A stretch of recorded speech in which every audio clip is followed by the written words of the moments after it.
Hello everyone, welcome to Kalam IAS Institute. Syllabus reasoning syllabus గురించి మనం ఇక్కడ చూద్దాం ఒకసారి.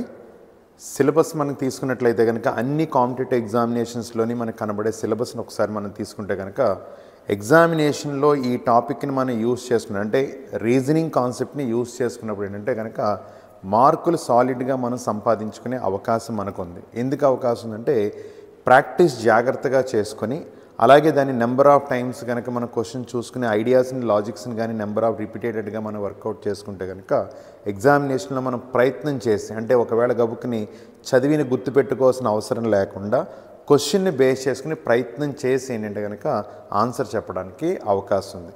అందులో మనకు కనబడే సిలబస్ ఏంటనేది ఒకసారి చూస్తే కనుక రీజనింగ్ కాన్సెప్ట్ని యాక్చువల్గా రెండు భాగాల కింద మనం చెప్తాం. ఒకటి వెర్బల్ రీజనింగ్, రెండోది నాన్ వెర్బల్ రీజనింగ్ కింద మాట్లాడతాం. వెర్బల్ రీజనింగ్ అనే మాట మాట్లాడినప్పుడు ఏంటంటే దేనికి సంబంధించి అంటే వర్డ్, నెంబర్, లెటర్తో సంబంధించి పారాగ్రాఫ్తో కనబడేది.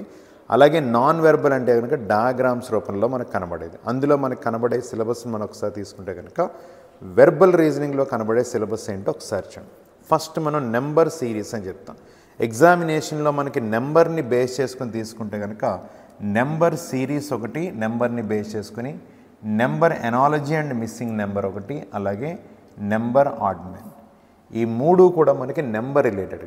ఈ మూడు టాపిక్స్ మనం పర్ఫెక్ట్గా చేసుకోవాలి అంటే కనుక ఏంటంటే కనుక ప్రైమ్ నెంబర్స్ ఒక 100 బిలో ప్రైమ్ నెంబర్స్ కానీ, అలాగే 40 వరకు స్క్వేర్స్ తీసుకోవడం కానీ, అలాగే 15 వరకు క్యూబ్స్ కానీ, ఈ వాల్యూస్ అన్నీ బై హార్ట్ వస్తూ 20 వరకు టేబుల్స్ వస్తే కూడా చాలా మంచిది అనమాట. కాంపిటేటివ్ ఎగ్జామినేషన్ మామూలుగా రీజనింగ్ అండ్ అర్థమెటిక్ పరంగా తీసుకుంటే 20 into 20 వరకు మనకి టేబుల్స్ వస్తే చాలా చాలా మంచిది.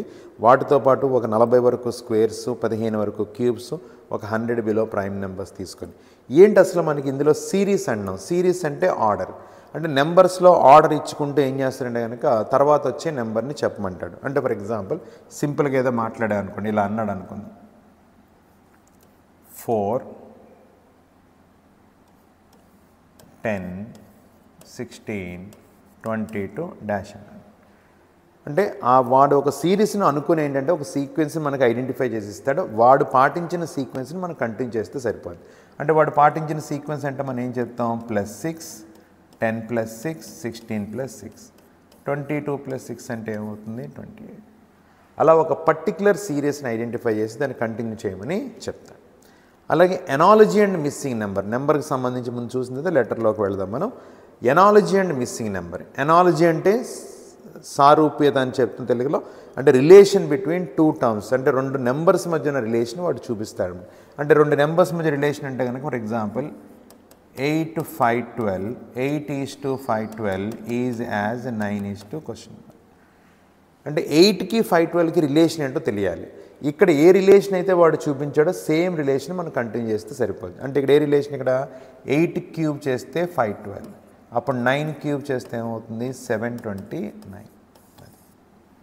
అలాగా స్క్వేర్స్ కానీ క్యూబ్స్ రిలేటెడ్గా ఇవ్వచ్చు, ఇంకా అదర్ కాన్సెప్ట్స్లో దేంట్లోనే ఇవ్వచ్చు. మన కాన్సెప్ట్ చెప్పినప్పుడు మొత్తం మళ్ళీ నేర్చుకుంటాం, జస్ట్ ఒక ఐడియా కోసం. అలాగే ఆడ్మెన్ అంటే అర్థం ఏంటంటే డిఫరెంట్గా ఉన్నది చెప్పండి, తెలుగులో భిన్నముగా ఉన్నది చెప్పండి అంటాం. భిన్నముగా ఉన్నది చెప్పండి అంటే ఏం చెప్తామంటే కనుక ఫర్ ఎగ్జాంపుల్ ఇది నెంబర్స్ ఇలా ఇచ్చాను 13, 23, 33, 53 అన్నాడు. ఓకే, అంటే ఎప్పుడు ఇలా చూడకూడదు. 13, 23, 23 తర్వాత 33, 33 తర్వాత 43 రాలేదని చెప్పి ఆన్సర్ 53 పెట్టకూడదు. ఇక్కడి నుంచి ఇక్కడ చూసామంటే సిరీస్ అని అర్థం అనమాట. దేనికది సెపరేట్గా చూడాలి. ఈ నెంబర్ ఏంటి, ఈ నెంబర్ ఏంటి, ఈ నెంబర్ ఏంటి అని ఆలోచిస్తే ఈ నెంబర్ని మనం ప్రధాన సంఖ్య అని చెప్తాం, ఈ నెంబర్ని మనం ప్రైమ్ నెంబర్ అని చెప్తాం, ఈ నెంబర్ని ప్రైమ్ నెంబర్, ఇది మాత్రం కాంపోజిట్ నెంబర్. అన్ని నెంబర్స్ కూడా మనకి ప్రధాన సంఖ్యలు అయితే ఇది మాత్రం కాంపోజిట్ నెంబర్. అందుకని లెటర్ కాన్సెప్ట్లో, నెంబర్ కాన్సెప్ట్లో series, analogy and order. Same ఇందులోనే లెటర్కి సంబంధించి లెటర్ సిరీస్, అంటే ఇక్కడ నెంబర్ సిరీస్ ఎలా ఉందో లెటర్ సిరీస్ కూడా. అంటే ఫర్ ఎగ్జాంపుల్ BDF డాష్ అన్నాడు. మనం ఏం చెప్పచ్చు, బి తర్వాత సి అనే లెటర్ మిస్ అయింది, డి తర్వాత ఈ మిస్ అయింది, అప్పుడు ఎఫ్ తర్వాత జీ మిస్ చేసి హెచ్ రాస్తారు. అలా సింగిల్ లెటర్ కానీ 2 లెటర్స్ కానీ 3 లెటర్స్ కానీ 4 లెటర్స్తో సీక్వెన్స్ ఇవ్వడం జరిగింది. సేమ్ ఎనాలజీ కాన్సెప్ట్ కూడా అంతే. ఎనాలజీ తీసుకుంటే కనుక ఇక్కడ బి తర్వాత డి అయితే కనుక ఈ తర్వాత ఏమో, బి తర్వాత సి వదిలేసి డి కాబట్టి ఈ తర్వాత ఎఫ్ వదిలేసి జీ. అది analogy. Analogy and coding decoding రెండు రిలేషన్ ఒకటే మనం మాట్లాడడానికి అవకాశం ఉంది. అలాగే లెటర్ ఆర్డర్ ఇచ్చిన లెటర్లో డిఫరెంట్గా ఉంది. అంటే ఫర్ ఎగ్జాంపుల్ ఏ, ఈ, ఐ, కే అన్నాడు. ఈ 4 లెటర్లో ఒక లెటర్ డిఫరెంట్గా ఉందంటే ఏం చెప్పొచ్చు? ఏ ఓవెల్, ఈ ఓవెల్, ఐ ఓవెల్, కే మాత్రం కాన్సనెంట్. అప్పుడు డిఫరెంట్గా ఉన్నది కే. అలాగే వీ లెటర్కి సంబంధించి ఏంటంటే ఆల్ఫాబెట్ మనకి series analogy, alphabet analogy, letter order, number order. Okay, ఇవన్నీ కూడా లెటర్ అండ్ నెంబర్కి సంబంధించి మీరు గుర్తుపెట్టుకోవాల్సిన విషయాలు. ఈ కాన్సెప్ట్స్ అన్నీ కూడా మనకి లెటర్ అండ్ నెంబర్స్తో కనబడే రిలేషన్స్. ఇందులో ఏంటంటే ఆల్ఫాబెట్ టెస్ట్ కూడా మనకి కనబడుతుంది. అది కూడా ఇక్కడ మనం నేర్చుకోవాల్సిన అవసరం ఉంది. ఇక్కడ మనకు కనబడలేదు. ఆల్ఫాబెట్ టెస్ట్ ఒకటి గుర్తుపెట్టుకోండి, అది కూడా మన ఎడిషన్గా నేర్చుకోవాలి. ఇక తర్వాత ఏంటంటే సెపరేట్గా మ్యాథమెటికల్ ఆపరేషన్స్.